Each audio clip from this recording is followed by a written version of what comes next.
kamu telah menyucikan dirimu oleh ketaatan kepada kebenaran, sehingga kamu dapat mengamalkan kasih persaudaraan yang tulus ikhlas. Hendaklah kamu bersungguh-sungguh saling mengasihi dengan segenap hatimu. Saudara-saudara, ini kitab diberikan kepada orang-orang Kristen yang sedang dalam perantauan di Asia Kecil. Siapa yang pernah merantau boleh angkat tangan. Ya. Ada, Kevin nggak merantau sekarang.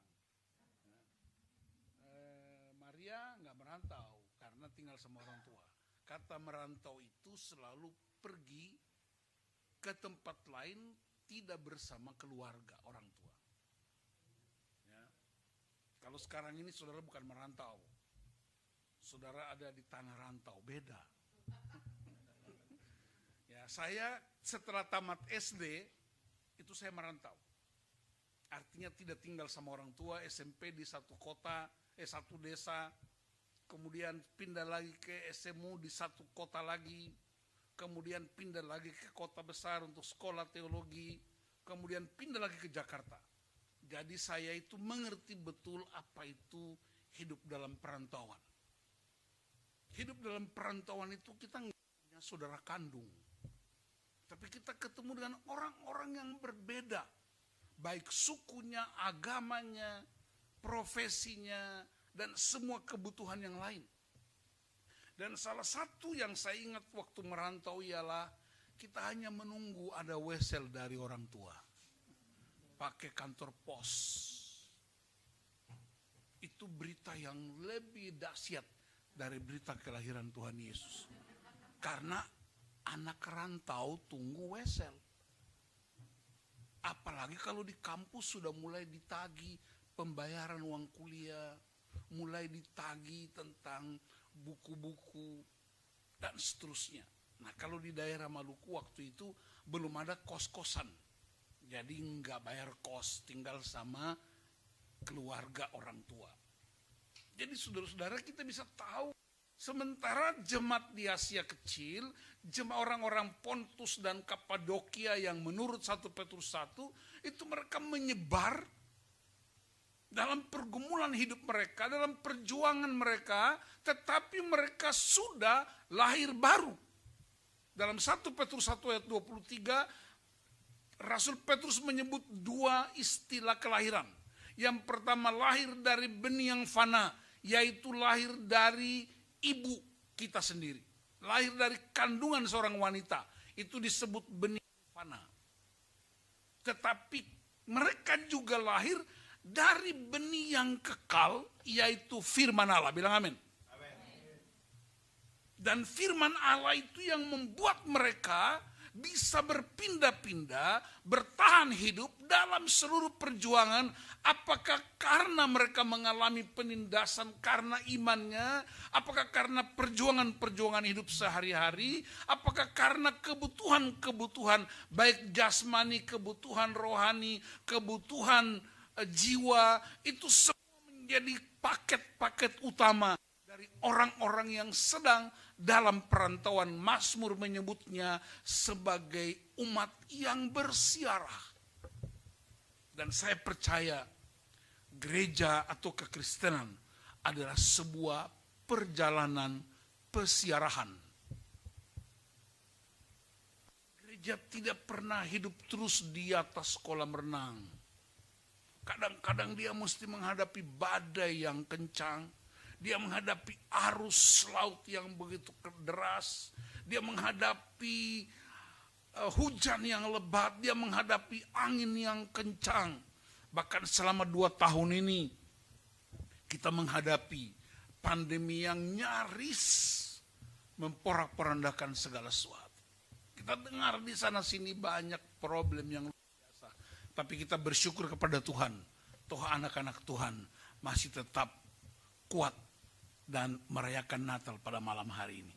Amin. Nah, saudara-saudara, pertanyaannya ialah apa sebenarnya persaudaraan itu? Apa yang dimaksud dengan persaudaraan? Banyak orang merumuskan persaudaraan itu kalau adik kakak kandung, abang adik. Persaudaraan itu kalau kakak sama adik. Persaudaraan itu satu ibu satu ayah. Itu menurut definisi-definisi manusiawi kita. Sehingga kita suka berkata, oh dia saudara saya. Oh ini dia bukan saudara saya, ini orang lain, ini saudara saya. Tapi saudara perhatikan, ada keretakan persaudaraan. Bahkan Alkitab mencatat dengan begitu sempurna. Sejak manusia pertama, persaudaraan itu sudah dicederai. Kita lihat misalnya Kain dan Habel, itu abang adik. Satu ayah, satu ibu. Tapi persaudaraan mereka itu bukan hanya retak, tapi ada kematian. Saudara perhatikan ini baik-baik. Ini abang adik, kandung. Kain membunuh adiknya. Itu saudara. Itu sebabnya satu kali saya ada di sebuah kota di Indonesia Timur. Lalu seorang bercanda, Pak jangan makan sop saudara. Loh kenapa?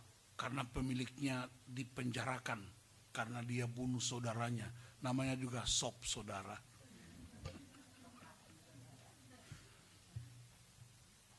Abang adik. Kita lihat juga di peristiwa Esau dan Yakub. Ini kembar. Jadi perhatikan urut-urutan persaudaraan yang tercederai dan rusak. Karena ego manusia, karena iri hati. Abang adik, abang bunuh adik gara-gara iri hati, persembahannya ditolak Tuhan. Esau dan Yakub saling tipu. Itu apa? Kembar. Kita lihat di peristiwa Nuh dan anak-anaknya. Ham dikutuk, papa dan anak. Kita lihat Ayub dan istrinya.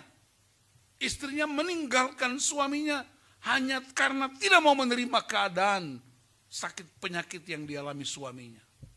Jadi saudara perhatikan, ini kakak kandung, adik kakak kembar, kemudian ayah dan anak, kemudian suami istri.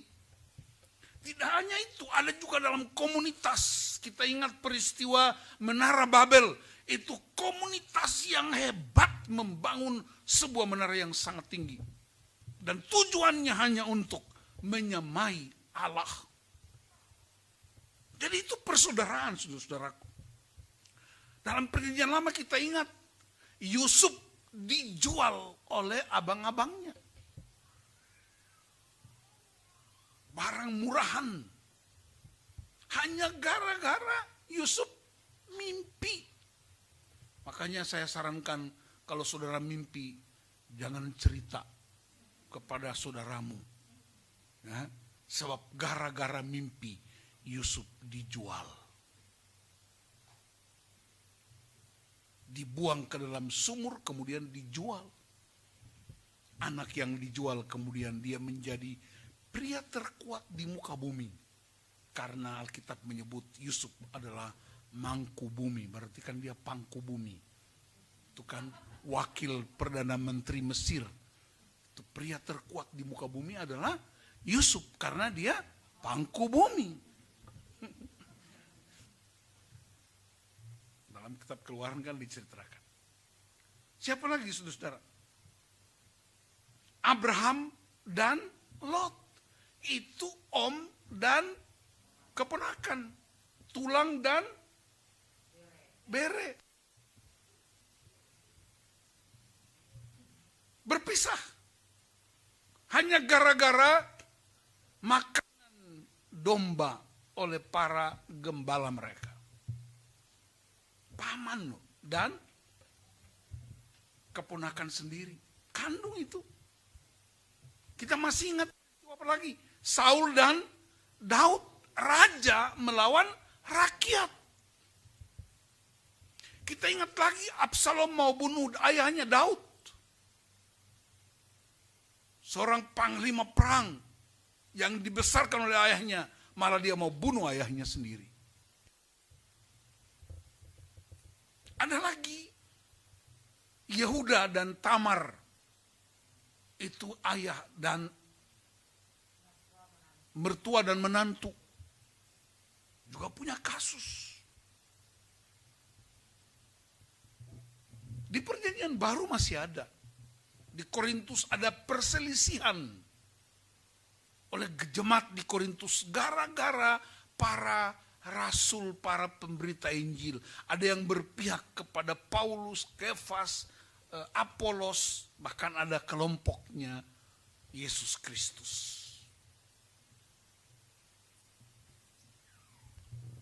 Di tengah-tengah perjalanan semacam itu, kita ingat dua rasul besar, Paulus dan Barnabas, bertengkar gara-gara Markus. Ada nggak di sini nama Markus? Markus itu artinya makelar kasus. Markus itu ikut penginjilan. Waktu sampai di Pamfilia, itu Markus pulang ke Yerusalem. Paulus marah besar. Perjalanan berikutnya Barnabas bilang, ayo ajak Markus lagi. Paulus bilang gak boleh. Itu anak kurang ajar. Dia tinggalkan kita di Pamfilia. Gak boleh bawa dia. Barnabas bersikeras. Harus bawa. Akhirnya Paulus dan Barnabas ribut besar. Terjadi perselisihan yang sangat besar. Ini dua rasul besar. Siapa Paulus? Anak rohaninya Barnabas. Berarti anak rohani ribut dengan bapak rohani. Akhirnya Paulus membawa Silas, Barnabas membawa Markus. Kita bersyukur kepada Barnabas.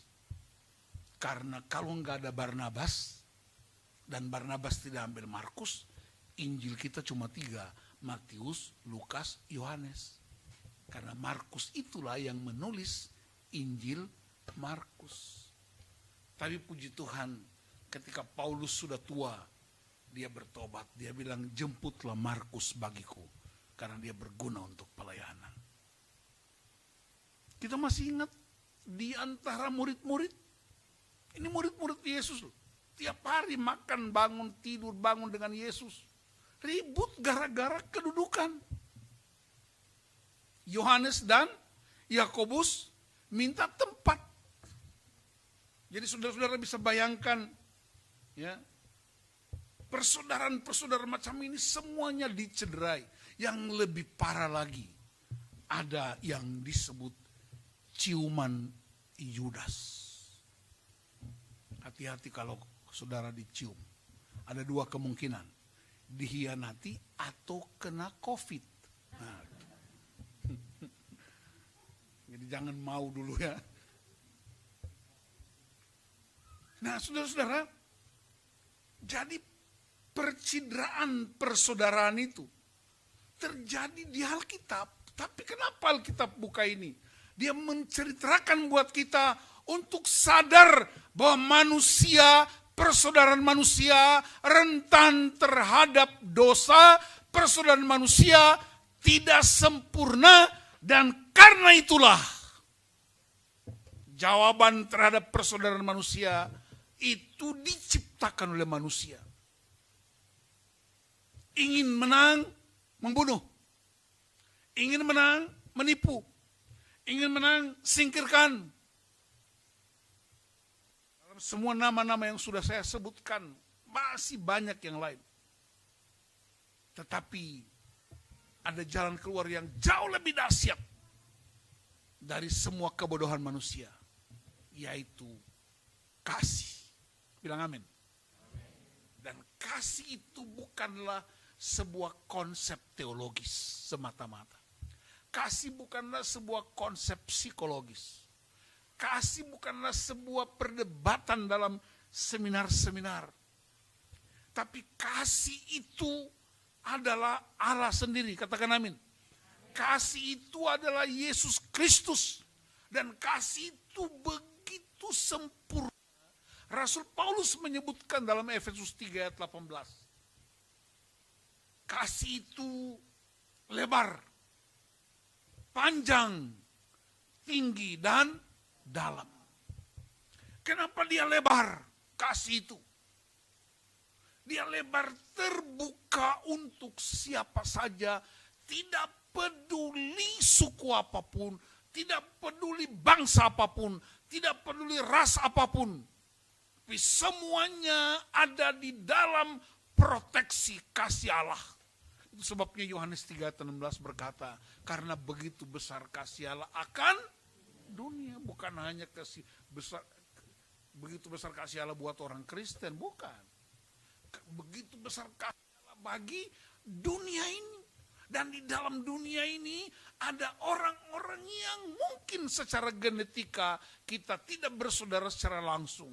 Tetapi itu menunjukkan bahwa kita hidup di dalam sebuah kasih yang sama. Kitab Matius berkata, Yesus Bapa sendiri memberikan hujan bagi orang yang baik maupun orang jahat. Panas juga buat orang baik maupun orang jahat, tergantung responsnya. Kenapa dia panjang? Panjang sabar terhadap kebodohan kita. Panjang sabar terhadap kepicikan kita. Panjang sabar terhadap semua kesalahan kita. Berarti ada ruang, ada kesempatan untuk berbalik lagi datang kepada kasih itu. Bilang amin. Tapi kasih itu tinggi. Apa artinya? Tidak dapat dijangkau oleh kuasa apapun. Tidak dapat diukur. Dia amat tinggi. Melebihi ketinggian apapun. Sehebat-hebatnya pendidikan tinggi kita. Profesor, doktor, apapun tidak sanggup untuk bisa mencerna kasih yang tinggi itu. Tetapi dia bilang kasih itu dalam. Sedalam-dalamnya kejatuhan kita. Sedalam-dalamnya keterpurukan kita. Kasih itu bisa mengangkatnya kembali ke atas. Amin. Jadi ingatlah saudara-saudaraku. Hanya kasih yang menjadi jawaban satu-satunya. Jawaban yang sempurna terhadap semua pergumulan persaudaraan kita. Tetapi itu tidak cukup. Itu bagiannya Tuhan. Ada bagian manusia, yaitu apa? Markus 12 ayat 30 berkata, kasihilah Tuhan Allahmu dengan segenap hatimu, segenap jiwamu, segenap akal budimu, segenap kekuatan. Berarti seluruh tubuh roh jiwa kita mesti mengasihi Allah. Amin. Itu yang disebut respons. Nah, pertanyaan mendasarnya ialah, untuk apa persaudaraan itu? Saya memilih 3 ayat untuk menerangkan 3 pentingnya persaudaraan. Tujuan persaudaraan. Yang pertama, ingat bahwa hubungan manusia dengan Tuhan harus diperbaiki. Relasi antar manusia, relasi persaudaraan, relasi dalam rumah tangga, relasi dalam gereja, relasi dalam masyarakat, relasi dalam kantor pengabdian kita, sebenarnya adalah hakikat yang diperlukan untuk saling, apalagi Anda hidup di dalam perantauan, dalam pesiarahan untuk mencari. Bahkan seorang hamba Tuhan berkata, pencarian kita akan terus berlangsung seperti seorang musafir sampai Yesus datang kedua kalinya untuk membawa kita ke awan-awan permai berjumpa dengan Bapa di sorga. Amin. Ada yang tidak kuat jalan, mungkin karena faktor usia, atau karena sakit penyakit, atau karena fasilitas terbatas. Tetapi kasih itu tidak pernah berubah. Yang kedua, saudara-saudara, persaudaraan yang kuat. Yesus malah doakan sebagai alat kesaksian bagi dunia. Kamu harus bersatu supaya dunia percaya. Wow. Berarti persaudaraan kita yang kuat itu membuat dunia percaya. Kenapa? Karena Bapa, Anak, dan Roh Kudus adalah persekutuan yang amat kuat dan dahsyat. Dan yang ketiga, persaudaraan itu, Mazmur 133 menyebut, kesanalah Tuhan perintahkan berkat. Amin. Saudara mau diberkati? Amin. Kalau mau diberkati aja aminnya keren banget. Mau diberkati? Amin. Mau bersaudara? Amin. Aminnya mulai rendah sedikit. Di kampung tertentu, kalau kita kasih uang, dia bilang, aduh Bapak Pendeta baik sekali. Tapi kalau tegur dia merokok, dia bilang, aduh Pak Pendeta ini kurang baik dia. Jadi kalau tegur kesalahan, dibilang tidak baik. Tapi kalau kasih uang, baik. Bilang sama sebelah, jangan pura-pura nggak tahu.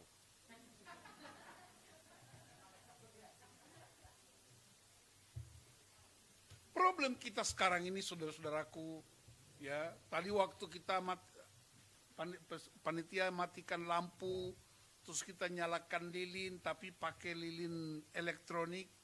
Jadi tadi saya pikir saya mau tiup, ternyata nggak bisa mati-mati.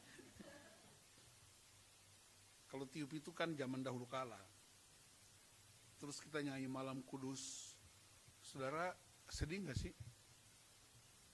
Kok kayaknya nggak ada yang sedih ya? Sedih kenapa? Kita sedang merayakan Natal di tengah pandemi.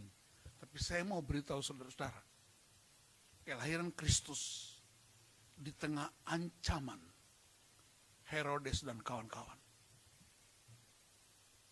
Pandemi bisa pakai protokol. Sampai saya lihat ada masker ibu-ibu yang sudah mulai tembus warna merah karena lipstiknya tembus. Haleluya. Kita nyanyikan Malam Kudus. Mari kita bayangkan bagaimana seorang Maria yang sedang mengandung 9 bulan, beberapa menit lagi dia akan melahirkan. Di atas onta, dituntun oleh Yusuf mencari tempat, tidak ketemu rumah sakit, tidak ketemu klinik, dan dapatkan di sebuah penginapan.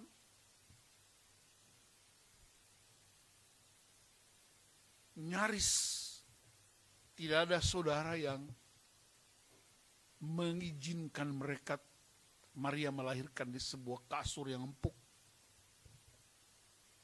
Itu bukti bahwa semua persaudaraan, persahabatan kita bisa gagal hanya karena problem-problem yang hidup.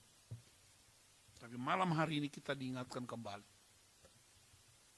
bahwa kelahiran Kristus adalah jawaban mutlak, jawaban satu-satunya untuk membangun persaudaraan yang kuat dan rukun.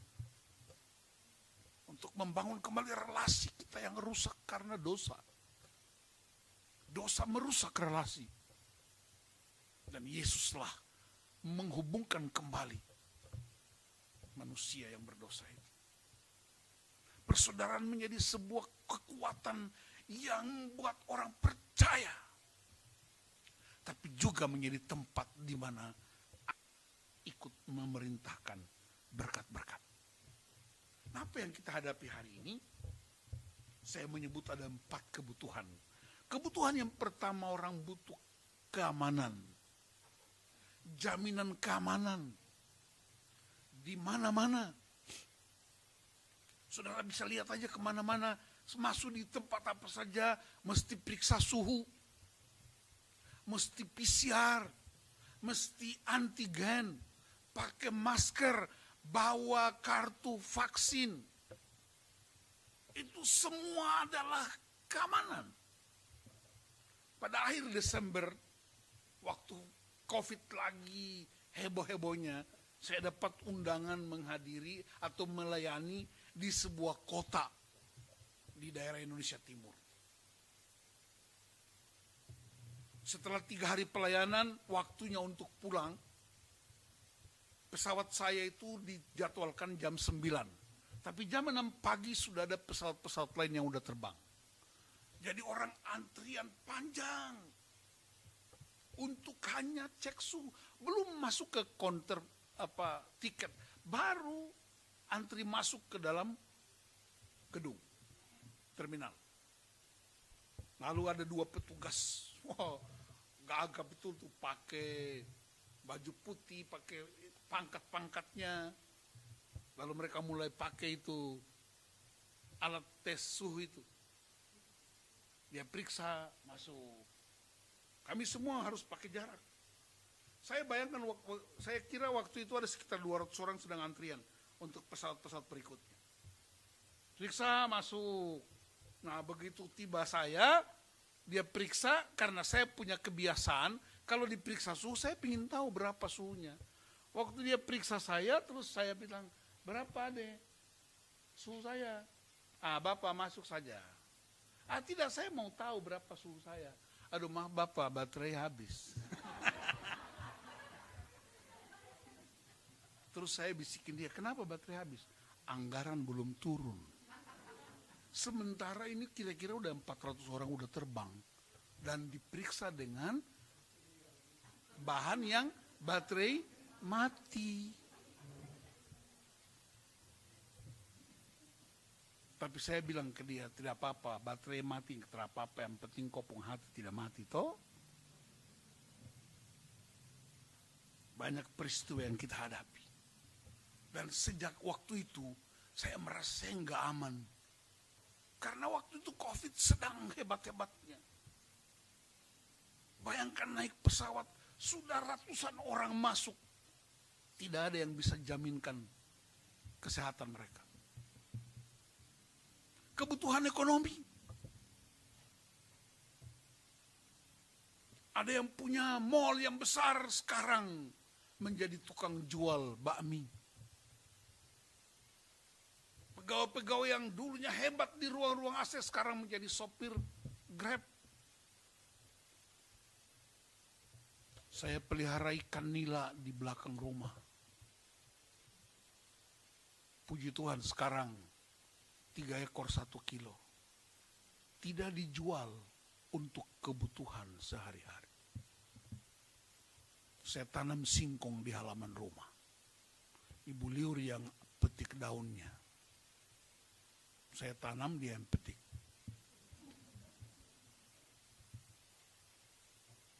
Semuanya kebutuhan setiap orang. Apalagi yang paling utama, kebutuhan jiwa kita. Seorang hamba Tuhan Charles Stanley berkata, kebutuhan dasar jiwa manusia ada 3, yaitu rasa ingin dimiliki, ingin dicintai, sense of belonging.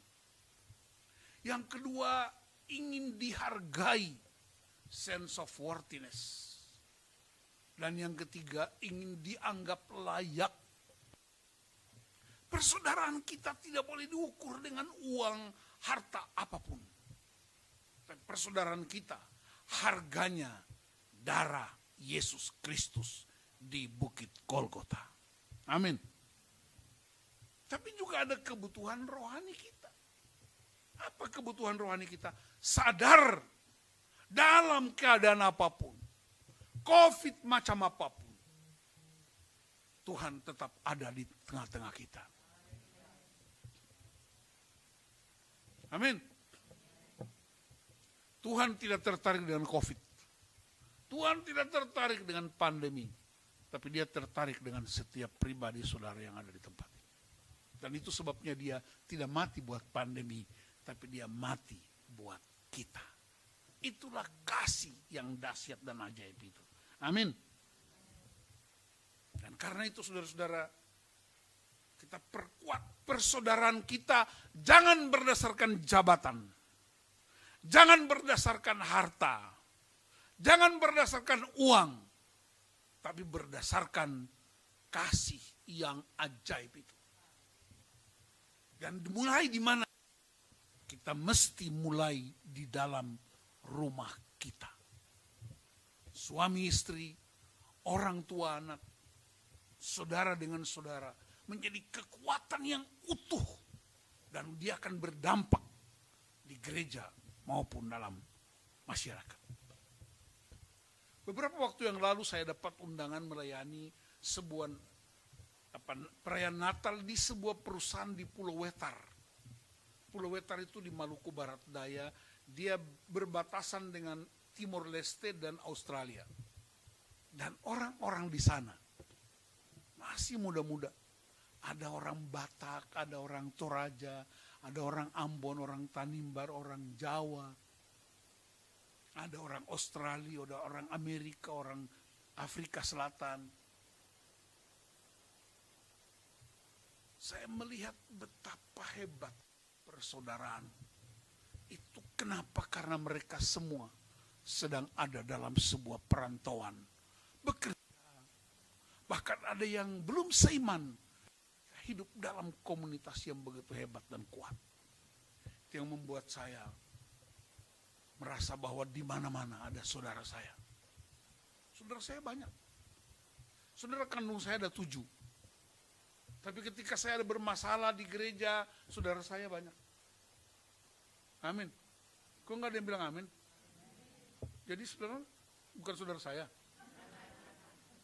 Ya. Saya merantau pertama kali di Jakarta, saudara saya orang Karo, 1 kamar. Ada orang Timor, ada orang Batak, hidup bersama. Ketika saya sakit, mereka yang urus saya. Bukan saudara kandung dari bapak dan mama. Ketika ada di GKO, di BSD ini, ada saudara saya, Pak Silitonga, Ibu Noven. Yang lebih banyak perhatikan Ibu Noven, kalau Pak Silitonga kurang. Karena Ibu Noven yang bawa kue maksudnya. Ada Pak Tony, ada Pak Lakotani, ada Ibu Peggy, ada Pak Maming, ada Dokter Mari. Kita semua bersaudara, bilang amin. Dan mesti ini menjadi kekuatan terobosan yang jauh lebih hebat dari saudara kandung kita. Bahkan Yesus sendiri beri definisi yang baru. Ketika dia didatangi oleh keluarganya, orang-orang berkata, Yesus, ibumu dan saudara-saudaramu ada di luar. Lalu Yesus bilang apa? Saudaraku, ibuku dan saudaraku ialah mereka yang mendengar firman dan melakukan firman itu. Bilang amin. Wow. Berarti mesti ada terobosan. Saudara kita bukan karena dia kasih uang, bukan karena dia kasih sembako, tapi saudara kita ialah karena dia hidup di dalam firman Allah. Itulah persaudaraan jemaat yang menerima surat 1 Petrus itu, dan iman mereka sampai hari ini masih membekas, masih berdampak dalam perjalanan gereja. Beberapa waktu lalu saya dapat sebuah cerita menarik. Saya udah singgung ini di 3 tempat. Dan malam ini saya singgung lagi. Dan ada beberapa hamba Tuhan udah pakai juga. Yaitu seorang bocah Jepang. Pada tahun 1945 kita tahu Perang Dunia Kedua. Dan salah satu negara yang paling korban besar itu adalah Jepang.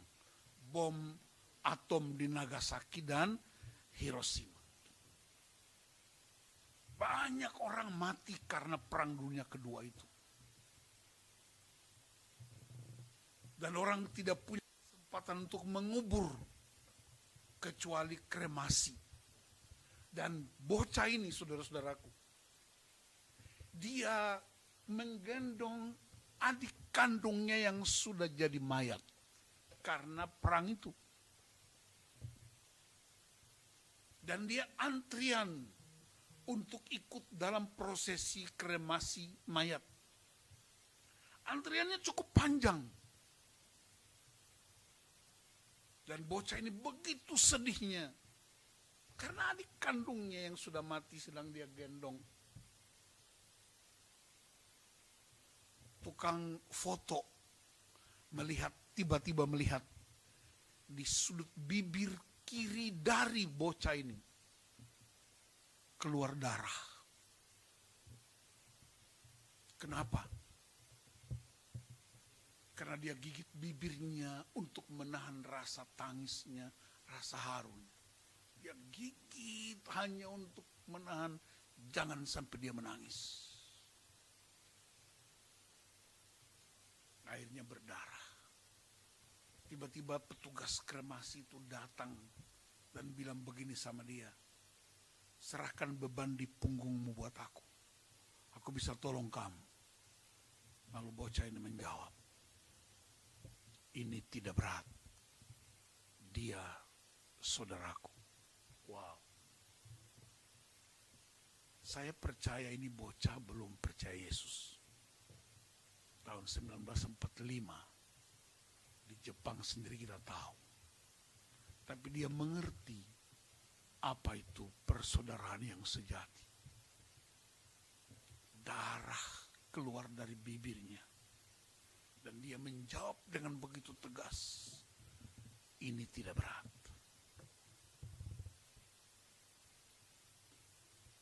Karena semua pakai masker, jadi coba diam-diam gigit bibir sebelah kiri.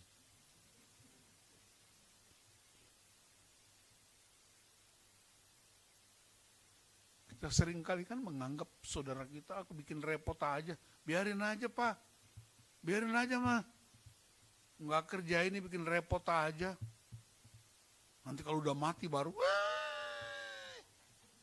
waktu hidup dibiarin, mati nangis. Mestinya waktu mati bilang juga biarin aja mati. Kita menganggap saudara kita sesama jemaat, saudara kita mungkin satu bapak, satu ibu, satu kampung, kita anggap mereka merepotkan kita. Menjadi beban kita. Tetapi bocah ini memberi pengajaran buat kita. Tidak berat. Bahkan ada yang jauh lebih hebat dari bocah ini. Yesus Kristus di atas kayu salib. Darah itu tidak keluar dari bibirnya karena dia gigit. Darah itu keluar dari kakinya yang dipaku. Dari tangannya yang dipaku. Bahkan dari lambung yang ditusuk dengan tombak. Dan kalau kita bisa mendengar, mungkin Yesus berkata, Bapa, ini tidak berat. Karena umat, jemaat, orang percaya, mereka adalah saudaraku. Kitab Roma 8 bilang kan, Yesus adalah saudara yang sulung. Jadi sekali-sekali saudara berdoa juga bisa bilang, selamat pagi bro di sorga. Loh kan Yesus itu sulung di antara kita. Berarti abang dong. Itu menggambarkan keakraban, keintiman, kedahsyatan, kasih yang tak bertepi itu. Dan itulah sebabnya, jangan bocah itu yang membuat kita terinspirasi. Cukup menjadi pelajaran buat kita. Tapi Yesus Kristus yang mati di atas kayu salib. Sejak lahir pun sudah jadi perdebatan. Darah tertumpah di seluruh Yerusalem oleh Herodes. Ditolak di mana-mana. Sampai di kayu salib pun. Bapa memalingkan wajah. Darah yang keluar dari tangannya, dari kakinya, dari lambungnya. Memberi kita sebuah gambaran. Yesus sedang berkata buat dunia, buat Bapa di sorga, buat Anda dan saya. Anda tidak berat buat Yesus. Kalau begitu, dalam kehidupan berjemaat, bergereja, bermasyarakat, saudara kita, teman kita, sahabat kita, tetangga kiri kanan kita, juga tidak berat. Kenapa? Karena kamu sudah menerima kasih Kristus dengan cuma-cuma. Tuhan Yesus memberkati. Nikmati Natal tahun ini dengan sebuah kekuatan kasih yang begitu hebat dan dahsyat. Bangun persaudaraan kita menjadi tempat di mana Tuhan perintahkan berkat. Bangun persaudaraan kita menjadi alat kesaksian bagi dunia. membangun persaudaraan kita, membangun kembali relasi hubungan kita dengan Allah dan manusia, dan Tuhan akan memberkati saudara-saudara. Amin. Izinkan saya pribadi dan keluarga mengucapkan selamat merayakan Natal 2021. Selamat masuk tahun 2022. Ingat, tahun berganti. Tanggal-tanggalnya semuanya, bulannya, kalendernya berganti. Tapi kasih Allah tidak pernah berubah. Amin. Tuhan Yesus memberkati.